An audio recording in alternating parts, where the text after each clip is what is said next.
မြောင်လေးပင်မြို့နယ်ပူဇုံမြောင်းရွာအတွင်းဝင်ရောက်လာသည့်စစ်တပ်စစ်ကြောင်းကိုတိုက်ခိုက်မှုစစ်တပ်ဘက်မှအရာရှိအပါအဝင်3ဦးသေဆုံး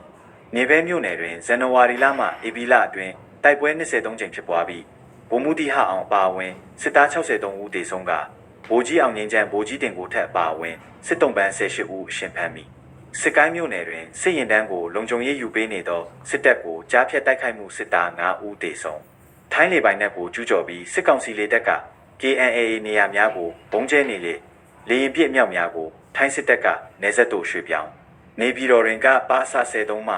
ဗိုလ်မှူးဖြိုးမင်းကျော်တက်ကြအောင်စောနိုင်နှင့်ရဲဒုတက်ချက်ထုံးပြည်စုံတို့ကိုငွေကျပ်3000ကျော်နှင့်အတူဖမ်းမိတော်လဲစစ်တပ်၏တိုက်ခိုက်မှုကြောင့်တေဆုံးကလေးမျိုးတောင်ပိုင်းရှိစစ်တပ်နှင့်ပြူစောတိစခန်း9ခုတိုက်ခိုက်သိမ်းပိုက်မှုတွင်စစ်သားအလောင်း90ကျော်နှင့်လက်နက်ခဲယမ်းအများပြားသိမ်းပိုက်ရရှိအုပ်ဖို့တွင် PDF တွေတည်ရဲရင်လာခဲ့ဟုစိန်ခေါ်ခဲ့သည့်ငရှိရိုးအုပ်စုအုပ်ချုပ်ရေးမှူးနိုင်ဝီပိခတ်ခံရပြီးတေဆုံးဘောလခဲမြို့နယ်ဝမ်မလန်တက်စခန်းကိုတိုက်ခိုက်သိမ်းပိုက်မှုစစ်သား4လောင်းနှင့်ခဲယမ်းများသိမ်းဆည်းရရှိ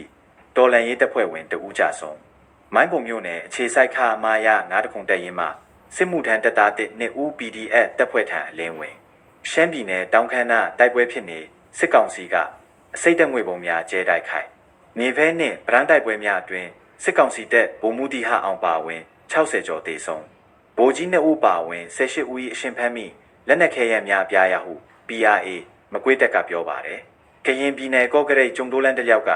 တိုက်ပွဲတွေကျုံတိုးမြို့နာထိရောက်လာချိန်မှာကျုံတိုးမြို့မှာစစ်ကောင်စီတပ်က